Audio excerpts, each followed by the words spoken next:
Assalomu alaykum. Samarqand mikrofon gruppasi a'zolari, Asli Samarqand, biz mana hamrohdagi ishimizni tugatdik. Uyda gap solib turib so'raymiz, bizdan ishimiz yoqdimi yo'qmi? Muxtirga gapiring. Assalomu alaykum, hurmatli ahli jamoa, hurmatli fuqarolar. Mana usta lider jamoasi bizning xonadonimizda bir hafta davomida ishladi. Ular 3 kishi, 4 kishidan iborat. Hamma narsalarni vaqtida olib keldi. Xo'p, mana bu 3 ta yigit ustalar shu tong ertalabdan to kechgacha butun namunali zo'r ishladi. Ham sifatli ishladi. Ular juda mana shu e'tibor bilan har bir detaliga, juda bir mayda-chuyda joylarigacha e'tibor bilan ko'ngildagidek ishladi. Men o'zim kuzatib turdim, ularning mehnatiga qoyil qoldim. Ustalar butun o'z kasbini ustasi, juda yaxshi o'rgangan, xulqi odobli, o'zlari butun bir chin ko'ngildan shu ishiga mehr qo'ygan, mana shu ishini butun o'ynab kulib bajardi.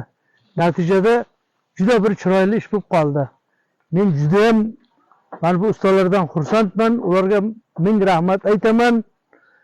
Mana meni gapimni isboti uchun kim xohlasa mana shu usta lider jamoasiga mana shu yaxshi kunlarni o'tkazadigan, yaxshi niyat bilan qilingan xonadonini mana shu tunuka sozlik, tunukafon ishlarini qildirsa albatta xursand bo'ladi.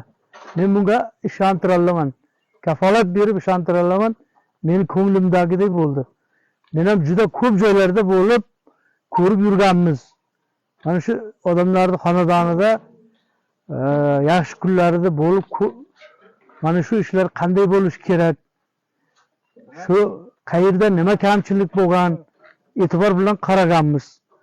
Lekin mana shu usta lider jamoasini ustalari nihoyatda ko'ngildagidek juda bir mohirlik bilan, ustalik bilan mana shu ishlarni bajardi.